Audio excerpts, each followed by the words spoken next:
Father Jerry have a legacy here at Bellarmine? Oh, I don't think there's a person in Tacoma or the state of Washington who doesn't see Bellarmine, community, and FJ all in one sentence. He really models for this community what it means to be faithful to a mission. Well, the essence of a Jesuit's role is about service. And if there's one thing that you can say about Jerry, he has been a true servant to the entire Bellarmine community. I think Father Jerry definitely brings the community together. Everybody knows who Father Jerry is, he's got a very infectious personality, brings people together. I mean, he's been coach, he's been counselor, he's been a mentor, he's been a prayer companion, he's as the term goes, he's hatched, matched, and dispatched, I think, half of Catholic Tacoma. He was the bridge that built relationships between people that maybe didn't even know each other, but he was the foundational piece. When you think of Bellarmine, you think of Father Jerry, as my wife would say. He's the instant icon for the school. I think Father Jerry has set the tone for what Bellarmine's all about. You know, his legacy will go on whether he's there or not, because Jerry is an institution. He has impacted so many people, and not just students. We're talking about parents. We're talking about alumni that had Father Jerry as a counselor or a teacher. He just has this charisma. He loves being with people, and then being for people, you know, as a priest through the sacraments, baptizing, being present for people's weddings, funerals and hard times, you know, when people have gone through tragedies, talking with kids, inviting them in his office. I think just that love in all of its forms, I think that's been his mission. He was scared. This is scary. For someone who has so much faith, I don't know if he'll ever be ready to leave the kids and the people he loves. So it has been scary, and he's, in his own way, he understands, but he's still trying to get better. He'd still like to come back to Bellarmine at some point. I first met Father Jerry in 1986. He arrived from Gonzaga Prep, and he was now part of a really wonderful group of Jesuits. Funny story, when I first started visiting with him, he made it very clear that he missed Gonzaga Prep immensely, and he was unsure about what Bellarmine would bring to him and how long he might stay. It was a tough first year at Bellarmine. I was not happy here. I spoke to the provincial and asked to be moved. And he said to me, give it one more year. And here I am, after all these years. What about it? God is good. You know, his influence on the Bellarmine community is probably unmeasured. I think about the fact that Bellarmine is probably, doing the math, 97 years as a school at this point.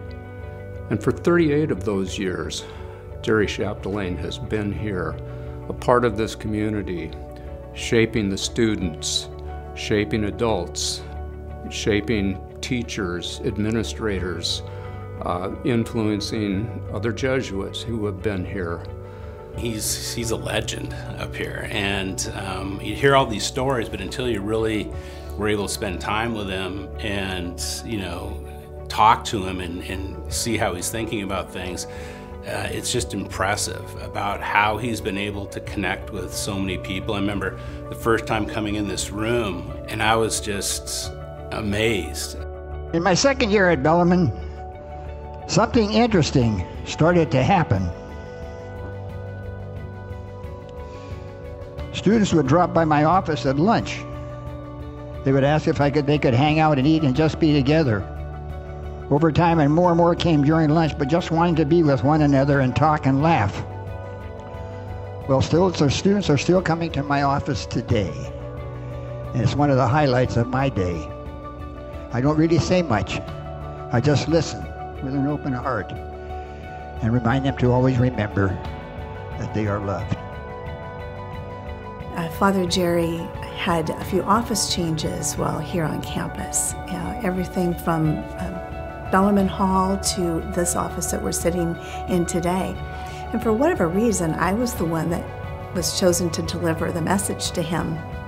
And it's the only time I ever remember Father Jerry being angry with me. And his comment was, well, the students won't find me. And I looked at him and I said, Father Jerry, they would find you on Mars. It doesn't matter where your office is. And he quickly adjusted. Well, actually, that's not true. He didn't adjust quickly, but when he did discover that students would follow him, he realized that his location on campus isn't what was most important. His office was always full. There's always people in it. And I think to this day, there's still always people here eating lunch with him or doing, having conversations. And he's always been that way. He's always had a magnetic personality where people gravitate towards him. There's something powerful about creating space. There's something powerful about moments, because so much can happen in a moment. It doesn't have to be this scheduled calendar meeting.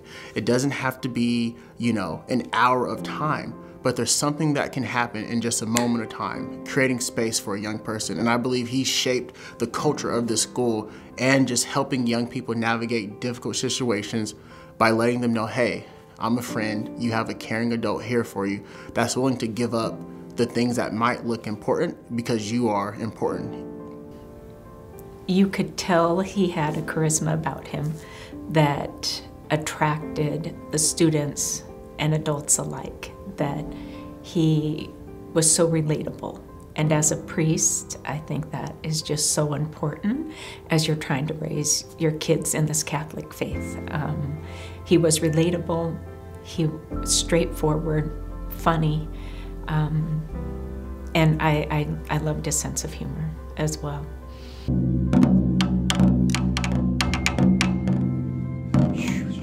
Hey, my name is Father Jerry, and I'd really like you to support the new student center, not my band.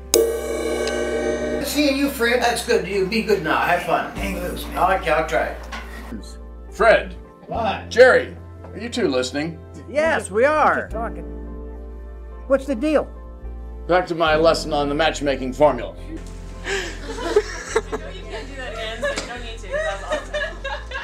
we do something wrong? No, you guys are just amazing.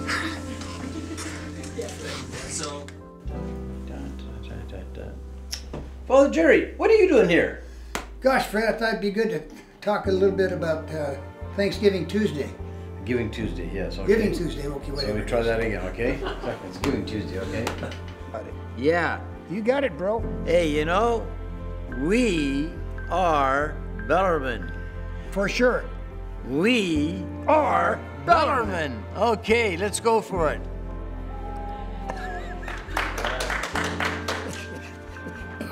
I call him the pipe piper because, whether you're a grad or whether you're a student, you're attracted to Father Jerry. And, he coached freshman football. And after the boys left there, all of them didn't make the varsity, but that didn't make any difference to Jerry. His impact on athletics has shaped tremendous athletes that went on to play professional sports, but also tremendous wives, tremendous husbands, and tremendous community leaders because of the lessons that he taught us. He's played a ginormous role with the football program and in a lot of different ways. He wasn't just, a guy in a collar. He wasn't just a coach with a whistle. He combined those two things and made both of those things healthy and again, congruent in the way that however you pursue your faith life should really mirror how you pursue your athletics. And he was, a prime example of that. Father Jerry called me quite a bit while I was in college and briefly still playing in the NFL. He just asked, how's your faith? How's things off the field? Obviously, he sees everything that's going on the field, and asked how my family was doing, and to always remember to, you know, thank God for kind of everything that you have, how blessed I am for the family I have. Always kind of brought me back down to earth and kept me humble, and always reminded me of what actually was important in life. St. Robert Bellarmine, pray for us. Let all of us go in peace.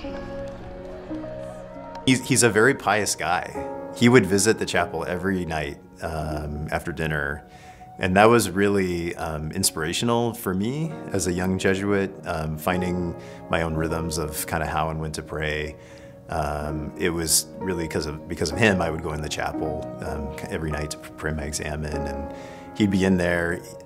He'd sometimes be doing push-ups in the chapel, but he has this intimacy with God that's real.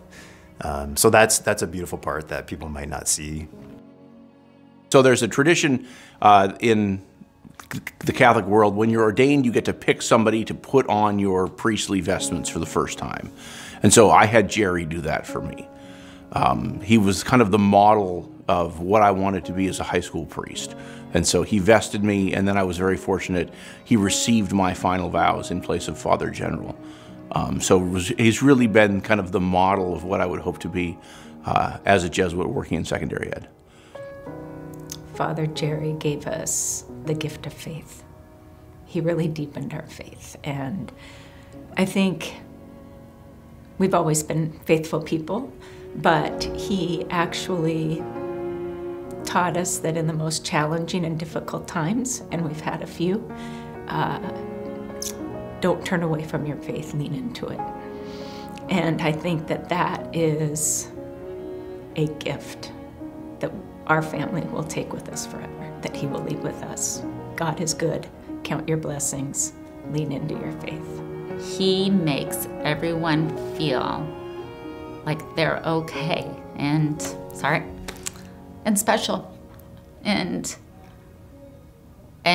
it's not taboo to have faith or to be spiritual. He has always made the kids and everyone around him make them feel like it's the cool thing to do.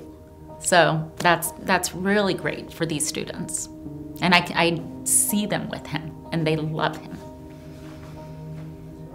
Today, my daughter, she says, "Dad, what are you doing?" I said, I have an honor and privilege of recording a video for Father Jerry. And she says, who's Father Jerry? And I said, he is the person that inspired me to speak and give back to community. And so, in short, I would describe him as a person that gives hope. And when you can give a person hope as the foundation, love grows. And that's what grew for me. I think his legacy here is that at Bellarmine, you're loved. He loved every student who came to him. He loves their parents, their grandparents, and he's made Bellarmine a place where what it means to be a Bellarmine student is to be loved. And I think that's something that the school will keep for a long time. He'd always say, I'm praying for you, but we'd always say, we're praying for you too, Father. And always end up with a hug, and I love you.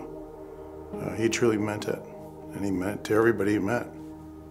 Those that spent time with him are going to be better off in their own lives, whether they know it today, maybe it's a year from now or 10 years from now, but they're going to, I think, remember, FJ and say, okay, what would FJ tell me?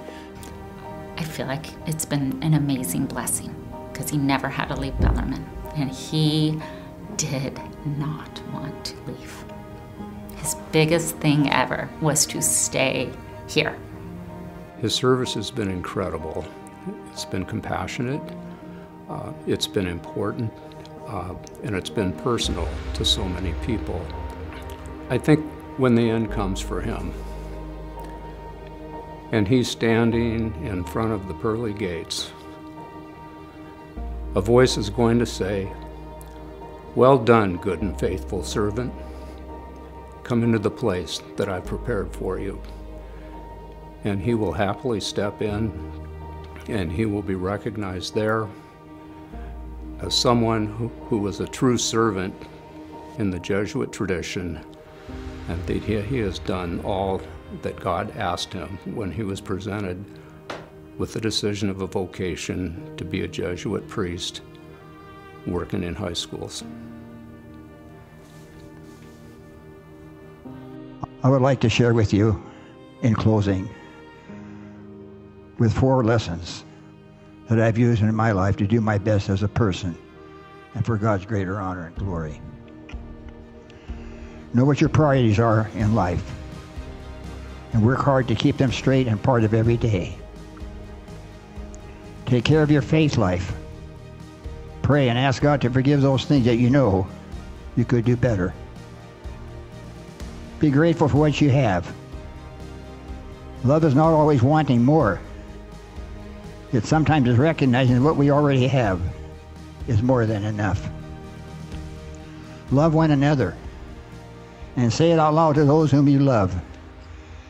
Never take for granted that someone knows they are loved or that they don't need to hear it. You are loved. You are loved.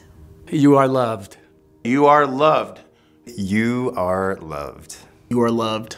You are loved. You are loved. You are loved. You are loved. You are loved. You are loved. You are loved. Thank you once again, and may God bless each of you, and always remember, you are loved.